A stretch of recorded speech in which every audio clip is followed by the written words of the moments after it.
3 വർഷത്തിൽ ഒരിക്കൽ മാത്രം വരുന്ന വളരെ വിശേഷപ്പെട്ട പുരുഷോത്തമ മാസത്തിലെ ഒരു ഏകാദശിയാണ് പരമ ഏകാദശി. പരമ എന്നാൽ ഏറ്റവും വിശേഷപ്പെട്ട, വളരെ ശ്രേഷ്ഠമായ, വളരെ ഉത്തമമായ എന്നൊക്കെയാണല്ലോ അർത്ഥം.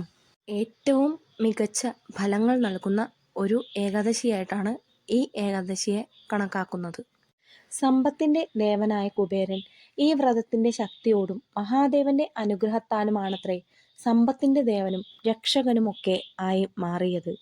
ജീവിതത്തിൽ നമ്മൾ എത്ര പ്രശസ്തിയും സമ്പത്തും ഒക്കെ നേടിയാലും ഭഗവാനെ മനസ്സിലാക്കാൻ സാധിക്കുന്നില്ല എങ്കിൽ അതാണ് ഏറ്റവും വലിയ ദാരിദ്ര്യം. പരമ ഏകാദശി എന്നാൽ നമ്മുടെ ജീവിതം തന്നെ മാറ്റിത്തരുന്ന ഒരു ഏകാദശിയാണ്. അശ്വമേധ യാഗത്തിന് തുല്യമായ അത്രയും പുണ്യം ലഭിക്കുമെന്നാണ് പുരാണങ്ങളിൽ ഏകാദശി വ്രതത്തിനെ പറ്റി പറയുന്നത്. അതുകൊണ്ട് തന്നെ അത്രയും ചിട്ടയോടും വൃത്തിയോടും കൂടി ചെയ്യേണ്ട ഒരു ഏകാദശിയാണ് പരമ ഏകാദശി. ഈ ഏകാദശി മാഹാത്മ്യ കഥയും സൂചിപ്പിക്കുന്നത് ഇതുതന്നെയാണ്.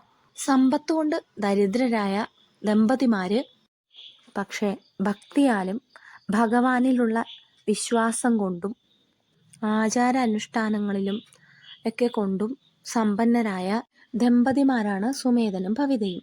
മിക്ക ദിവസങ്ങളിലും ഭക്ഷണം പോലും കഴിക്കാനുണ്ടാകാറില്ല. എങ്കിലും അതെല്ലാം ഭഗവാന്റെ ഇച്ഛയാണ് എന്ന് അവർ ആശ്വസിച്ചു പോന്നിരുന്നു. ഒരിക്കൽ കൗടില്യ മഹർഷി അവരുടെ ഭവനത്തിലേക്ക് വരികയാണ്. അവരുടെ സേവനത്തിലും ഭക്തിയിലും അതീവ സന്തുഷ്ടനായ കൗടില്യ മഹർഷി പരമ ഏകാദശി വ്രതം അനുഷ്ഠിക്കുവാൻ ആവശ്യപ്പെടുന്നു. അതു കേട്ട അവർ പൂർണ്ണ ഉപവാസം അനുഷ്ഠിക്കുകയാണ്. അത് അനുഷ്ഠിച്ചതിലൂടെ അവർക്ക് വളരെയധികം സമ്പത്തും ഉന്നത ഗതിയിൽ എത്തുകയും ചെയ്യുന്നു. ഈ പരമ ഏകാദശി വ്രതം എടുക്കുന്നതിലൂടെ ഭഗവാനിലേക്ക് ലയിക്കുവാനും അവർക്ക് സാധിച്ചു. നമ്മൾ വിശ്വാസത്തോടെ എല്ലാം ഭഗവാനിലേക്ക് അർപ്പിച്ചു കഴിഞ്ഞാൽ നമ്മളുടെ ദാരിദ്ര്യവും കഷ്ടപ്പാടുകളും എല്ലാം തീരുമെന്നാണ് ഈ കഥയിൽ നിന്നും അർത്ഥമാക്കുന്നത്. ജൂൺ 11 വ്യാഴാഴ്ചയാണ് പരമ ഏകാദശി വരുന്നത്. ദശമി, ഏകാദശി, ദ്വാദശി അങ്ങനെ 3 ദിവസങ്ങളിലായിട്ടാണ് വ്രതം അനുഷ്ഠിക്കേണ്ടത്. ദശമിയിലും ദ്വാദശിയിലും ഒരിക്കലൂണ് എടുക്കുക. ഏകാദശി തിഥിയിൽ പൂർണ്ണ വ്രതം അനുഷ്ഠിക്കുക. തുളസി തീർത്ഥം കുടിച്ചോ അല്ലെങ്കിൽ പാലും പഴവും മാത്രം ഭക്ഷിച്ചോ ഒക്കെ വ്രതം അനുഷ്ഠിക്കാവുന്നതാണ്. വ്രതം അനുഷ്ഠിക്കാൻ സാധിക്കാത്തവർക്ക് അരി, പയർവർഗ്ഗങ്ങൾ ഒക്കെ ഒഴിവാക്കി, ഉള്ളി, വെളുത്തുള്ളി ഒക്കെ ഒഴിവാക്കിയിട്ട് മൗന വ്രതത്തിലിരുന്ന് അങ്ങനെയും വ്രതം അനുഷ്ഠിക്കാവുന്നതാണ്. ദ്വാദശി ദിനത്തിൽ രാവിലെ 6:03 8:36 ഇടയ്ക്കുള്ള സമയത്ത് തുളസി തീർത്ഥം കുടിച്ച് വ്രതം അവസാനിപ്പിക്കാവുന്നതാണ്. ഇപ്രാവശ്യം ഹരിവാസരം വരുന്നത് രാത്രിയിലാണ്.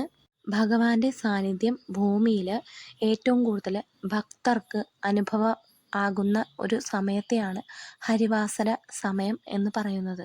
അതുകൊണ്ട് തന്നെ ഹരിവാസര സമയത്ത് അഖണ്ഡ നാമജപം നടത്തുക. കൂടാതെ നമുക്ക് അറിയാവുന്ന അല്ലെങ്കിൽ നമ്മുടെ കയ്യിലുള്ള ഏത് വിശേഷപ്പെട്ട ഗ്രന്ഥമാണെങ്കിലും നമുക്ക് ആ സമയത്ത് വായിക്കാവുന്നതാണ്. വ്രതമനുഷ്ഠിക്കുവാൻ സാധിക്കാത്തവർക്ക് ഹരിവാസര സമയത്ത് വ്രതമനുഷ്ഠിക്കുന്നത് വളരെ ഉത്തമമായിട്ടുള്ള ഒരു കാര്യമാണ്. ഇപ്രാവശ്യം ഹരിവാസരം വരുന്നത് 11 വൈകുന്നേരം 5:12 മുതൽ 12 വെളുപ്പിന് 3:51 വരെയാണ്. അവസാനത്തെ 6 മണിക്കൂർ സമയത്തിൽ ഭഗവത്ഗീത പാരായണം നടത്തുന്നത് വളരെ ഉത്തമമായിട്ടുള്ള ഒരു കാര്യമാണ്. കൂടാതെ ഏകാദശി ദിനത്തിൽ ദാനം നൽകുന്നതും വളരെ ഉത്തമമായിട്ടുള്ള കാര്യമാണ്.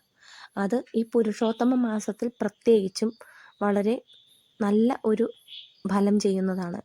ഏകാദശി ദിനത്തിൽ അതിരാവിലെ എഴുന്നേറ്റ് കുളിച്ച് വൃത്തിയോടെ ദീപം തെളിയിച്ച് വ്രതം എടുക്കാൻ തുടങ്ങുക. നമുക്ക് നമ്മുടെ പാപകർമ്മങ്ങൾ പെട്ടെന്ന് തീർക്കാൻ പറ്റുന്ന ഒരു ഉപായമാണ് ഏകാദശി വ്രതം. എല്ലാവരും അവരവർക്ക് കഴിയുന്ന രീതിയിൽ വ്രതം അനുഷ്ഠിക്കുവാൻ ശ്രമിക്കുക. എല്ലാവർക്കും നല്ലത് വരട്ടെ എന്ന് ആശംസിക്കുന്നു.